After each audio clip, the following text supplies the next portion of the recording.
Hello everyone. आज कुछ थोड़ा हम डिफरेंट टॉपिक आज के ले रहे हैं।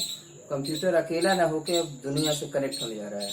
जैसे हम कंप्यूटर नेटवर्क की बात कर रहे हैं, इंटरनेट की बात कर रहे हैं, उससे संबंधित काफ़ी टर्म्स आप सुनेंगे वन बाय वन। क्या क्या चीज़ थे? लैन, मैन, वैन, client, server, web browser, URL या फिर protocols, HTTP, FTP, TCP, IP, जो भी शब्द सुनते होंगे, इन सब चीज़ों के बारे में डिस्कस करेंगे कि कैसे कंप्यूटर एक कंप्यूटर से दूसरे कंप्यूटर कनेक्ट होना शुरू हुए। पहले तो स्टैंड अलोन कंप्यूटर की बात थी कि एक अकेला कंप्यूटर है, तो फिर जब एक से ज़्यादा कंप्यूटर का सिस्टम आ गया तो उसे कंप्यूटर नेटवर्क बोला गया।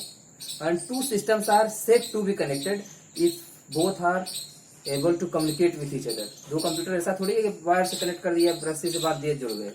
जब एक दूसरे से कम्युनिकेट कर सकेंगे, मैसेज कन्वे कर सकेंगे, रिसीविंग एंड सेंडिंग हो सकेगा, मैसेज का, इंफॉर्मेशन का शेयरिंग हो सकेगा। तो ये शेयरिंग ऑफ इंफॉर्मेशन का जो कॉन्सेप्ट है, शेयरिंग ऑफ रिसोर्सेज का जो कॉन्सेप्ट है, यहाँ से स्टार्ट होता है कंप्यूटर नेटवर्क, कि वो शेयर करने के कॉन्सेप्ट से स्टार्ट हुआ। जब भी हम इसकी बात करते हैं, कंप्यूटर नेटवर्क की शेयरिंग की बात करते हैं, इसकी शुरुआत एकदम से स्टार्टिंग इंटरनेट की दुनिया को हुई है।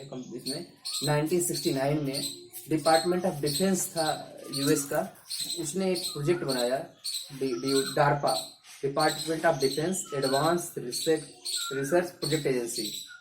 नेटवर्क कनेक्ट करने के लिए, मीन्स कुछ डेटा वो अपना शेयर करना चाह रहे थे आपस में, कंप्यूटर के थ्रू वैसे ले जाने में दिक्कत होती थी, तो एक छोटा प्रोजेक्ट बनाया, वो थोड़ा सक्सेसफुल हुआ, कुछ वर्क हुआ, तो फिर उसको सिविलियंस के लिए यूज करने के यूनिवर्सिटी प्रोफेसर्स को दे दिया। प्रोफेसर्स ने अपना शेयरिंग स्टार्ट किया और उससे बहुत एडवांस कर दिया सेटअप को।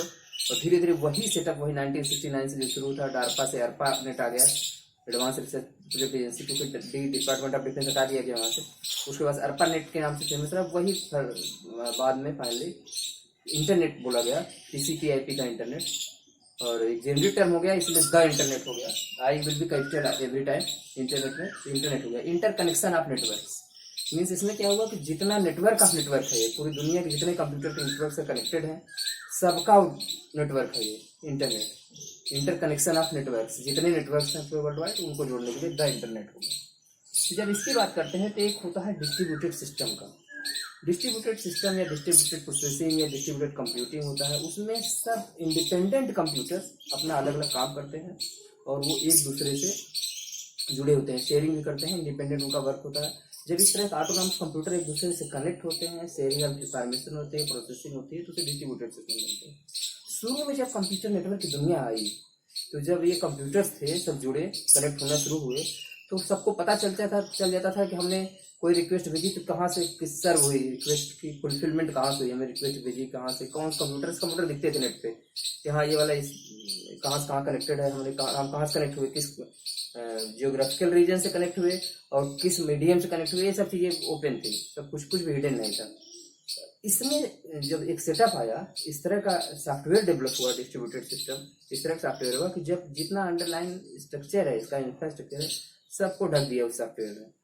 उसमें इस तरह से लगने लगा कि हम कंप्यूटर पे जो भी रिक्वेस्ट भेज रहे हैं अपने कंप्यूटर पे, रिप्लाई वहीं से आ जा रहा है, वो कहाँ से आ रहा है, किस जियोग्राफिकल पोजीशन से आ रहा है, कौन सा रिसोर्सेज उसने यूज किया है, कैसे हुआ है, इन सब को छुपाने के लिए जो डिस्ट्रीब्यूटेड सिस्टम का जो कॉन्सेप्ट आया, उसे बोला गया WWW, और that is world wide web. Web means जाल, वर्ल्ड वाइड वेब जो जाल है नेटवर्क, सब वो छुपा दिया गया एक सॉफ्टवेयर से, WWW से। और इसको इन्वेंट किया 91 में टिम बर्नर्स ली ने, और यहाँ से कंप्यूटर में, नेटवर्क की दुनिया में और ज़्यादा चेंजेज आ गए, पूरा सब कुछ पूरा हिडन हो गया। कैसे है तो सबको कंप्यूटर कोई बैठा है, जो भी सर्च करना है तो उसे लग रहा है कि यहीं से रिक्वेस्ट आ रही है, वो किस सर्वर ने सर्व किया। गूगल है, जैसे हमने गूगल पे कुछ भी इन किया और वो पता चला कि बंगलौर के सर्वर से, कि कनाडा के, कि स्पेन से, किस कंट्री के, थाउजेंड्स ऑफ सर्वर्स हैं इसके, और कहाँ से डेटा यूज हुआ है, कहाँ से सर्व हुआ है, हमें ये भी नहीं पता होता। सब कुछ हमें दिख रहा है कि सामने हमने रिक्वेस्ट भेजी, तुरंत आ गया हमारे पास रिप्लाई, जो भी सर्च किया नंबर ऑफ पेजेज एक साथ हमें दिख गए। ये सब जो हम आज टुडे लाइफ में देख सकते हैं, ये सब चीज़ें डिस्ट्रीब्यूटेड सिस्टम WWW की वजह से हुआ, जब पूरा कंप्लीट सब अंडरलाइन स्ट्रक्चर पूरा ढक गया कंप्लीट सॉफ्टवेयर के थ्रू, दैट इज WWW। यहाँ से और ज़्यादा चीज़ें जाए। और इंडिया में जब इंटरनेट की हम बात करें तो इसकी शुरुआत आपका 15 अगस्त 1995 में स्टार्ट हुआ इंडिया में। विदेश संचार निगम लिमिटेड कंपनी थी इंडिया की, वहाँ से स्टार्ट हुआ था, पहला इंटरनेट का कनेक्शन आया था। उसके बाद से फिर और चलते रहे। अभी आजकल काफ़ी इंटरनेट सर्विस को प्रोवाइड करने वाले हैं, जिनको ISP बोला जाता है, जैसे आप जानते हैं BSNL, जियो, एयरटेल, इस तरह के डिफरेंट प्रोवाइडर्स हैं इंटरनेट सर्विसेज के, वो सब चल रहे हैं अभी कंप्लीट। ये सब टर्म्स है, ये सब चीज़ें वन बाय वन डिस्कस करते जाएंगे। तो आप समझ गए होंगे internet is the connection of networks है, where I will be capital every time when we use the term internet. The internet है इसलिए ISP बता दिया, इंटरनेट सर्विस प्रोवाइडर है आपका। तो जब इस तरह की सर्विसेज होती हैं, जब कम्युनिकेशन होता है एक दूसरे के बीच में दो कंप्यूटर का, तो उनके कुछ रूल्स और रेगुलेशंस होते हैं जो कि उस कम्युनिकेशन को गवर्न करते हैं। The rules and regulations governing the communication between two parties is known to as protocol. ये प्रोटोकॉल आता है, रूल रेगुलेशन को प्रोटोकॉल ही बोलते हैं। जैसे कोई प्रेसिडेंट आ रहा है या कोई राष्ट्राध्यक्ष आ रहा है, प्रधानमंत्री आ रहा है कहीं पे, उन्हें कौन रिसीव करने जाएगा, वहाँ का कोई दूसरा कोई राजदूत आ रहा है तो उन्हें कौन रिसीव करेगा, सबके नियम बने हुए हैं। एक हिरार्की होती है, संसद से लेके घर में भी हिरार्की होगी, बड़ा है जो तो उसकी बातें मानी जाएंगी कैसे, छोटा है तो उसकी क्या चीज़ें मानी जाएंगी, सबके अपने रूल्स रेगुलेशंस हैं। क्लास है तो क्लास में किस तरह से कौन गवर्न करेगा, क्या रूल्स रेगुलेशंस फॉलो होंगे, किस तरह, हर जगह जीवन में भी रूल्स हैं। उसी तरह से जब यहाँ पे कम्युनिकेशन होगा डिफरेंट, तो वहाँ पे भी कोई रूल्स होगा, तो उसे रूल्स एंड रेगुलेशन जो गवर्न करते हैं उस कम्युनिकेशन सिस्टम, उसी को प्रोटोकॉल बोलते हैं। तो यहाँ से प्रोटोकॉल टर्म आ गया। तो डिफरेंट प्रोटोकॉल्स भी डेवलप हुए। तो जो टू प्रोटोकॉल्स हैं जिसके बेसिस पे पूरा कंप्यूटर सेटअप चलता है उसको बोलते हैं TCP एंड IP। यही टू मेन प्रोटोकॉल्स हैं, और भी प्रोटोकॉल्स हैं एसोसिएटेड, लेकिन ये टू मेन पिलर्स हैं इंटरनेट के जो चलते हैं। इन्हीं ये दो लेयर्स ऐसे हैं। इसके डिटेल में अभी हम नहीं बता रहे हैं, आपको सिर्फ ओवरव्यू ऑफ इंटरनेट ही बता रहे हैं, इंटरनेट की दुनिया के बारे में। तो इसमें TCP stands for transmission control protocol and IP stands for internet protocol. बस इतना ही अभी जाने हैं शुरुआत के रूप में। और जो क्लाइंट होता है वो रिक्वेस्ट भेजता है यहाँ से, जिसको सर्विस चाहिए होती है, हमें ये चाहिए, सर्च किया ढूंढा। और सर्वर वो होता है, वो कंप्यूटर होता है, वो रिसोर्स होता है कंप्यूटिंग का, जहाँ से हमें रिक्वेस्ट हमारी फुलफिल होती है, वो उसका रिप्लाई देता है या फिर रिसोर्सेज जो प्रोवाइड करना है वो करेगा। ठीक है। प्रॉक्सी सर्वर क्या होता है कि जब नेटवर्क बन जाता है काफ़ी ज़्यादा, तो एक नेटवर्क के जितने कंप्यूटर हैं वो एक आदमी को बता देते हैं भाई हमारे बिहाफ पे ये चीज़ें कर देना तुम। जैसे हम कोई मार्केट जा रहा है एक आदमी, तो उसके घर वाले भी 3-4 तरह की लिस्ट बना दी, हर तरह के मेंबर्स ने दे दिया अपना कि हाँ ये हमारा सामान, ये हमारा सामान लेते आना। तो उन लोगों के बिहाफ पे सामान ला दिया, या फिर कोई भी किसी के बिहाफ पे काम करे। Proxy means on behalf of something. तो प्रॉक्सी सर्वर होता है ये, जो लोकल नेटवर्क उनका होगा, जो कल कंप्यूटर्स होंगे उनको उनके बिहाफ पे एक सर्वर होगा जो कि सर्व करेगा आउटसाइड वर्ल्ड से, दैट इज इंटरनेट से कम्युनिकेट कराएगा, वो प्रॉक्सी सर्वर है। इस तरह का भी कॉन्सेप्ट है। ये शब्द आप सुनेंगे तो प्रॉक्सी सर्वर का ये मतलब होता है। और देखिए क्या क्या चीज़ें हैं, ये सब चीज़ें डिफरेंट हम डिस्कस कर रहे हैं। देखिए प्रोटोकॉल हो गया। फिर इन प्रोटोकॉल में जब भी हम किसी तरह की वैल्यूज पुटअप करते हैं तो HTTP प्रोटोकॉल तरह होता है, हाइपर टेक्स्ट ट्रांसफर प्रोटोकॉल, जो हमारा कम्युनिकेशन होता है वेब पेजेस का। वेब पेज क्या होता है बता रहे हैं अभी। और एक होता है फाइल ट्रांसफर प्रोटोकॉल। कई प्रोटोकॉल्स हैं लेकिन ये ज़्यादा पॉपुलर प्रोटोकॉल से ज़्यादा यूज होता है। HTTP बहुत बार यूज होता है। FTP कहीं बहुत ज़्यादा फाइल डाउनलोडिंग होती है, हैवी डाउनलोड्स या हैवी अपलोडिंग इस तरह करनी होती है, उसमें क्या होता है आपका FTP, that is file transfer protocol होता है, वो कहीं यूज होता है। इसमें उतना ज़्यादा रूल्स रेगुलेशन नहीं देखे जाते। हैविली किसी को रिलायबल रिसोर्स से यूज़ करना है तो हैविली किस तरह का डेटा एक साथ कर सकते हैं, ज़्यादा चीज़ें नहीं होती जिससे फास्ट डाउनलोडिंग हो जाए। इसमें तो चेकिंग होती है हमेशा HTTP में, हाइपर टेक्स्ट ट्रांसफर प्रोटोकॉल में। तो हाइपर टेक्स्ट क्या होता है, जो नॉर्मल टेक्स्ट है उन टेक्स्ट से थोड़ा डिफरेंट होता है। हाइपर टेक्स्ट क्या करता है, उस पर अगर हम क्लिक करेंगे तो वो क्या करेगा, उस तरह से वो बन जाता है आपका कंप्लीट। उसको क्लिक करेंगे तो कहीं और भेज देता है, मीन्स उस पेज के दूसरे पार्ट पे भेज दे या फिर वो दूसरे पेज पे लेकर चला जाए, इसीलिए उसे हाइपर बोलते हैं। नॉर्मल टेक्स्ट में होकर हाइपर है, तो हाइपर टेक्स्ट होता है उसी बेसिस पे। और हाइपर टेक्स्ट को मार्किंग के लिए जो लैंग्वेज है उसे बोलते हैं hyper text markup language. Means उस पूरे टेक्स्ट में, वेब पेज के जितने टेक्स्ट होगा, कोई एक पेज है हमारे पास, नॉर्मल पेज है, उसमें वो टेक्स्ट जो कि हाईलाइटेड है, वो हाईलाइटेड टेक्स्ट जिससे क्लिक करने पर कहीं और दूसरा इमेज खुल जाती है, दूसरे पार्ट में चले जाते हैं, दूसरे पेजेस चले जाते हैं, वो क्या होता है, उसके लिए जो लैंग्वेज होती है वो हाइपर टेक्स्ट मार्कअप लैंग्वेज होती है। जो चले जाना है इस तरह से पेजेस का डिफरेंट टेक्स्ट को हाईलाइट करने का जो तरीका है उसे मार्कअप बोलते हैं। उसको मार्क हमने कर लिया, मार्कअप हो गया। तो उसके क्या क्या तरीके हैं प्रोग्रामिंग में, HTML में जानते हैं, तो वो सब सीखते हैं लोग किस तरह से होता है। तो ये HTML होता है और वो पेज से दूसरे पेज पे जाते रहते हैं। तो ये जो HTML होता है, हाइपर टेक्स्ट मार्कअप लैंग्वेज, तो ये वेब पेजेस इससे बनते हैं। तो जो वेब पेज होता है, हमारा जो पेज है उसी का कंप्यूटर वर्जन समझ सकते हैं। हमारा जो भी हमारी इन्फॉर्मेशन रखनी है, number of set of pages हैं तो पूरा वेब पेजेस हो गया, और पूरा वेब पेजेस का एक सीरीज पूरा कंप्लीट सेटअप करके एक वेबसाइट बन जाती है। मतलब उस साइट पे सभी उसके जो कलेक्शन है, एक बुक में जैसे नंबर ऑफ पेजेज चैप्टर से बने हैं उसी तरह से पेजेज हैं, उनका पूरा कलेक्शन है वेबसाइट। और उस वेब पेज में जब जाते हैं तो एक तरह से कंप्यूटर में अपलोडेड पेज है। किस तरह का, उसमें टेक्स्ट भी हो सकता है, मीडिया भी हो सकती है, ऑडियो वीडियो एनिमेशंस और सब डेकोरेशंस भी हो सकते हैं, वो सब तो डिटेल की बात है आगे। लेकिन ये सब पूरा वेब पेज में होता है। और वेबसाइट में क्या होता है, सेट ऑफ पेजेस कई होते हैं, तो एक वेबसाइट पे ये सब चीज़ें होती हैं। उनमें एक होम पेज होता है जहाँ से स्टार्ट करते हैं, बेसिक पेज फ्रंट वाला, जैसे बुक का फ्रंट पेज होता है। उसके बाद फिर अंदर कौन कौन चैप्टर हैं, क्या क्या है, दैट इज और डिफरेंट पेजेस कनेक्टेड हैं, सब इंटरलिंक्ड होते हैं, हाइपर लिंक्ड होते हैं। जो लिंकिंग के लिए एक पेज से दूसरा टर्म यूज होता है उसे हाइपर लिंक बोलते हैं। एक पेज का दूसरा पार्ट एक उससे कनेक्ट होना या फिर एक पेज से दूसरे पेज पे जाना, ये सब हाइपर लिंक के थ्रू होता है। और जो टर्म आपका आता है www वर्ल्ड वाइड वेब, ये तो बताया ही हमने कि सॉफ्टवेयर आर्किटेक्चर है अपॉन द हार्डवेयर, जो पूरा कंप्लीट इंटरनेट का इंफ्रास्ट्रक्चर है, कंप्लीट सबको हिडन रखता है। ये www ये टिम बर्नर्स-ली ने इन्वेंट किया था 91 में। उसके बाद से इंटरनेट दुनिया में ज़्यादा चीज़ें जाए। वेब ब्राउजर है, वेब ब्राउजर वो है जहाँ हम इस तरह के वेब पेजेस की रिक्वेस्ट करते हैं वेब ब्राउजर, तो वहाँ पे एक एड्रेस बार होता है जिसमें URL हम पुटअप करते हैं, मतलब वेबसाइट का एड्रेस पुटअप करते हैं, फिर उस पर लोकेशन पे जाते हैं, फिर जो पेज उसका पढ़ना है क्लिक करके जाते हैं, फिर वेब पेज का एड्रेस वहाँ पे डालते हैं। ये वेब ब्राउजर होता है जो सर्विस प्रोवाइड करता है इस तरह का। तो क्लाइंट को ये लगता है, जो कंप्यूटर यूज करने वाले को, कि हम वेब ब्राउजर से यहीं पे हमने रिक्वेस्ट भी की, यहीं में मिल गया। तो वेब ब्राउजर के ही थ्रू पूरा एक्सेस करता है वो सब चीज़ें। रिसोर्सेज का जो शेयरिंग है वेब ब्राउजर के ही थ्रू है, वो इंटरफेस है जो कि डिफरेंट सर्विसेज प्रोवाइड करता है। और उसी वेब ब्राउजर में जो एड्रेस बार होता है उस पर URL होता है, यूनिफॉर्म रिसोर्स लोकेटर, क्योंकि रिसोर्स का जो लोकेटर है उसका पता है वो एक तरह से, जैसे www.google.com या फिर इस तरह की जो भी साइट्स हैं साइट में डालते हैं तो वही आपका URL है, वहाँ एड्रेस बार में डालते हैं, फिर क्लिक करने पे चले जाते हैं। और जो ये इंटरनेट की दुनिया को एक्सप्लोर करने का प्रोसेस है, पूरा वो करना, ढूंढना, ये सब करना कंप्लीट, उसे बोलते हैं नेट सर्फिंग।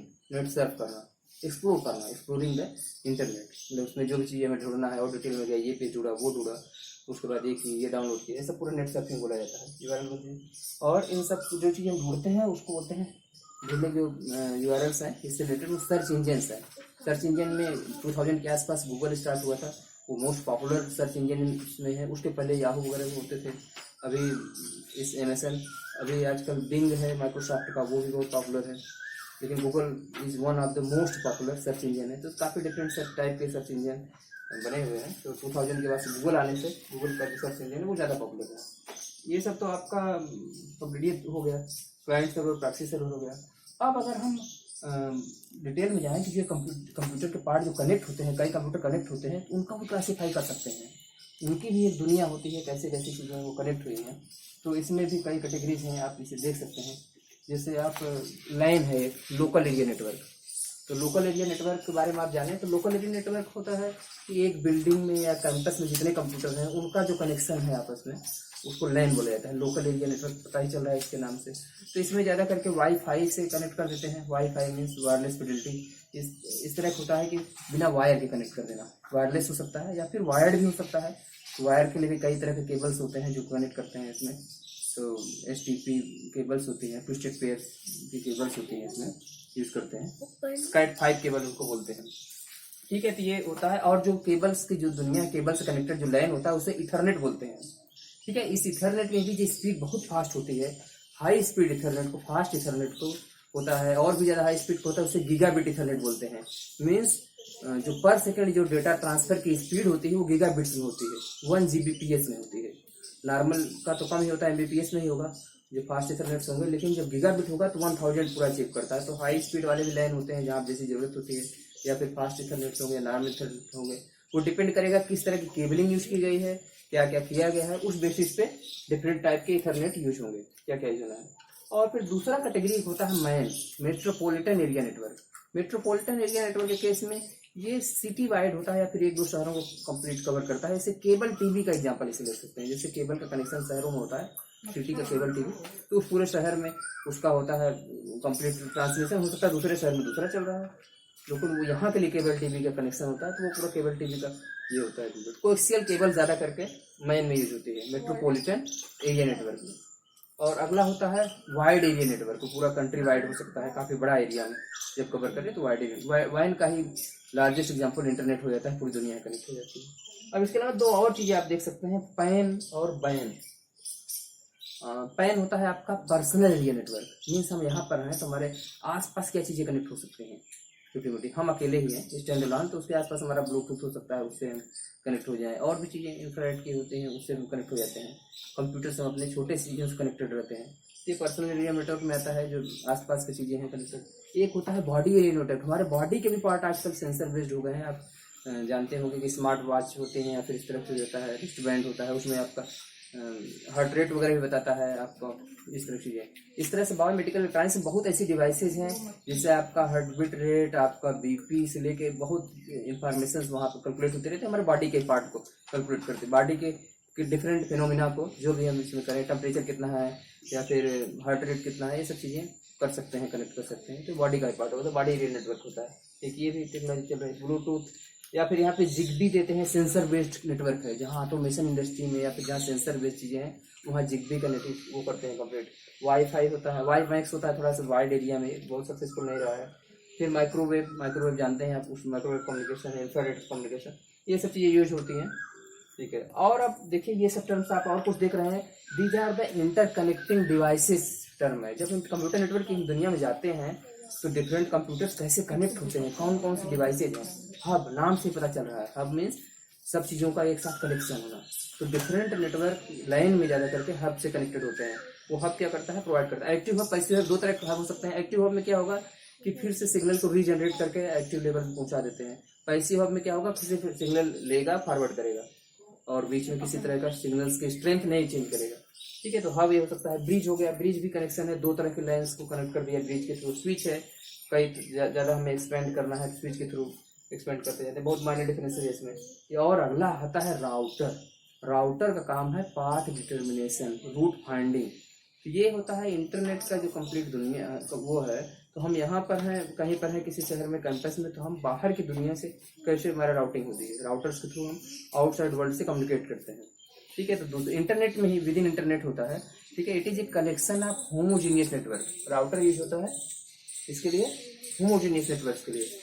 होमोजीनियस नेटवर्क के लिए पाथ डिटर्मिनेशन का वर्क करता है, रूटिंग का काम करता है, इसलिए राउटर बोलते हैं इसको। अब इसी के कंट्री होता है गेटवेज, ठीक है। ये हेट्रोजीनियस नेटवर्क को कनेक्ट करने का काम आता है। हो सकता है टीसीपी आईपी आईएसडीएन से कनेक्टेड हो या फिर किसी और सेटअप से कनेक्टेड हो, दूसरे तरह के असिंक्रोनस ट्रांसफर मोड में कनेक्टेड हो कहीं पे, तो उन सभी को हेट्रोजीनियस को सबको कनेक्ट कर देता है, इस तरह का सॉफ्टवेयर होता है, ये गेटवेज होता है। और एक टर्म है आपका फायरवॉल। फायरवॉल की जरूरत ये तब पड़ती है, ये नॉर्मल भी उस तरह से फायरवॉल होता है किसी कंप्यूटर में। फायरवॉल मीन्स आग से सुरक्षा वाले दीवार, ऐसे तो देखने में लग रहा है, लेकिन ऐसा नहीं है। आग का मतलब कि जितने भी मालिशियस कोड्स हैं या फिर कोई इंट्रूडर है आके आपका हैक न कर ले, इस तरह की चीज़ों साइबर सिक्योरिटी के लिए यूज किया जाता है। इस तरह का सेटअप बनाते हैं, इस तरह का डिफेंडर होता है जो कि कंप्लीट, इसलिए फायरवॉल लगाया जाता है जो कि किस किस पैकेट्स को अलाउ करेगा, कौन जाएगा। इंटरनेट के लिए नॉर्मल स्टैंडर्ड कंप्यूटर में तो आप एंटीवायरस लगाएंगे उससे वर्क होगा, लेकिन बाहर का आने के लिए कौन सा आईपी यूज होना है, कौन आईपी हार्मफुल है, किस तरह का, ये सब चीज़ों का पूरा कंट्रोलिंग किसके थ्रू होता है, फायरवॉल। उसके लिए भी कंट्रोलिंग प्रो लगा देते हैं। ये ज़्यादा करके फायरवॉल प्रॉक्सी सर्वर्स पे लगाते हैं। जब कोई एक लैन होता है, उस लैन का एक सर्वर होगा, एक लोकल एक नेटवर्क होगा, डिफरेंट कंप्यूटर्स होंगे कनेक्टेड होंगे, और उनका एक बॉस होगा प्रॉक्सी सर्वर, जो कि उनके बेसिस पे on the behalf of all computers, proxy है वो, on the behalf of something server पूरा सर्व कर रहा होता है। उसी प्रॉक्सी सर्वर फायरवॉल होता है, जो कि आउटसाइड से आने वाले और यहाँ से जाने वाले जितने आईपीज के जितने रिक्वेस्ट हैं, जितना सर्विसेज फुलफिल हो रहे हैं, उनकी मॉनिटरिंग करता है। उसमें किसको अलाउ किया गया है हमें, किसको नहीं किया गया। इसके लिए डिफरेंट सॉफ्टवेयर भी फायरवॉल होते हैं, निब्रो लॉगिन या फिर इस तरह के डिफरेंट आप ढूंढेंगे तो फ्री ओपन सोर्स भी मिल जाएंगे, काफ़ी फ्री वाले, कुछ पेड होते हैं। उस फायरवॉल के थ्रू क्या करते हैं, कनेक्ट करते हैं। चलिए इसका साइबर सिक्योरिटी का कुछ क्वेश्चन कभी कवर करेंगे तो फिर उसमें और डिटेल बताएंगे आपको कि साइबर सिक्योरिटी में क्या क्या होता है, क्या क्या चीज़ें, क्या सावधानियां हमें रखनी चाहिए। एक अलग टॉपिक हमारा लेक्चर होगा साइबर सिक्योरिटी पे, तब फिर हम उसे डिटेल में और सब बताएंगे। और एक चीज इंपॉर्टेंट है, जब ये कंप्यूटर नेटवर्क की दुनिया आ रही है तो लेटेस्ट टेक्नोलॉजी IoT पे डिस्कस करना बहुत जरूरी है। IoT stands for internet of things. Internet of things, अभी तो इंटरनेट का मतलब कंप्यूटर का ही नेटवर्क है, या फिर कंप्यूटर रिलेटेड और भी टर्म है, उससे ही कम्युनिकेशन हो रहा है। थिंग्स का इंटरनेट मीन्स हमारी जितनी डिवाइसेज हैं उनका भी आईपी होगा, वो डिवाइसेज भी आपस में कम्युनिकेट कर दे सकती हैं। ठीक है, तो इस तरह का कम्युनिकेशन हो जाएगा कि आपने सेंसर लगा रखा है, ठीक है, टीवी आपने कहीं से ऑन कर दिया इंटरनेट की दुनिया से, फिर उसमें सेंसर इस तरह से है कि टेम्परेचर ज़्यादा हो गया तो ऑटोमेटिक वो कम्युनिकेट कर दे। एसी भी चला दिया उसने कि हाँ टीवी चला है, वार्म अप ज़्यादा हो रहा है, तो उसने अपने आप एसी चला दिया, उसने एक सिग्नल भेज दिया एसी को, एसी अपने आप चालू हो गया, फिर देखा ज़्यादा वो हो गया है तो एसी अपने आप बंद भी कर दे। वो आपको नहीं कम्युनिकेट करना, आपने डिवाइस को कम्युनिकेट किया, वो डिवाइस उससे कर दिया। थिंग्स का इंटरनेट, वस्तुएं भी आपस में कम्युनिकेट करेंगी, सबका आईपी एड्रेस होगा। हालांकि ऐसी बहुत चीज़ें हैं कि अब आप कहीं से भी रिमोट मॉनिटरिंग कर लेते हैं, सब चीज़ें होती हैं, लेकिन वो थिंग्स पे कैसे जाएगा, ये एक हॉट टॉपिक है एम्बेडेड सिस्टम में। ये सब चीज़ें कैसे एम्बेड हो जाती है, मीन्स कोई हम डिवाइस बनाते हैं उसमें ऑटोमेशन यूज करके उसमें ऐसा एम्बेड कर देते हैं कि आउटसाइड ऐसा पोर्ट डाल देते हैं, वो आईपी एड्रेसिंग आईपी इसमें भी डाल देते हैं कि वो वेब से हमारा एक्सेस हो जाएगा और फिर वो फर्दर दूसरे को भी सेंसर के थ्रू सिग्नल्स भेज देगा, वो फिर वहाँ पर कम्युनिकेट कर जाएंगे। तो थिंग्स का कम्युनिकेशन आ जाएगा, इंटरनेट ऑफ थिंग्स बोलते हैं। लेटेस्ट टॉपिक है, इस पूरी रिसर्च आजकल आईओटी बहुत ज़्यादा चल रही है कि किस तरह से कम्युनिकेशन को और ज़्यादा ऑटोमेट किया जाए, कितनी चीज़ें बढ़ाई जाए। तो ये है इंटरनेट की दुनिया, इसमें ढेर सारे वर्क हैं, अभी बहुत चल ही रहे हैं। और तो एक क्वेश्चन ये बनता है कि इनको गवर्न कौन करता है, who is the governing body of internet. पूरा इंटरनेट की दुनिया को गवर्न करता है, सब इंडिपेंडेंट चलते रहते हैं, लेकिन इनकी कुछ रूल्स रेगुलेशन है। उसके लिए IETF है, internet engineering task force. IETF is the governing body of internet. ये पूरा वर्ल्ड वाइड जितना इंटरनेट का है उसको गवर्न करने के लिए IETF होता है, ठीक है। और इसके अलावा आपका IETF के अलावा एक research internet engineering task force है, और IRTF होता है इंटरनेट रिसर्च टास्क फोर्स। वो रिसर्च भी करता है, नई चीज़ें क्या ऐड करनी है, क्या हटानी है, किस तरह से करना है, नई चीज़ें जो होती है कंप्लीट वो भी वर्क करता है। इवन साइबर में भी क्या क्या वर्क हो रहा है उससे रिलेटेड भी कुछ ऑर्गेनाइजेशन है जो वर्क करते रहते हैं, क्या अलाउड है क्या नहीं है। लेकिन ओपन सोर्स टेक्नोलॉजी से काफ़ी ज़्यादा चेंजेज आए हैं। स्मार्टफोन्स में जब कंप्यूटिंग का फीचर आ जाने से और भी ज़्यादा चेंजेज आए हैं इंटरनेट की दुनिया में। चलिए इससे और चीज़ों से रिलेटेड कुछ डिस्कशन हम फिर कभी करेंगे और चीज़ों के लिए। अभी के लिए बस इतना कि एक इंट्रोडक्शन रहा है आपका कंप्यूटर इंटरनेट की दुनिया का या कंप्यूटर नेटवर्क की दुनिया का, क्या क्या चीज़ें होती हैं, ब्रीफ इंट्रोडक्शन रहा। Thank you.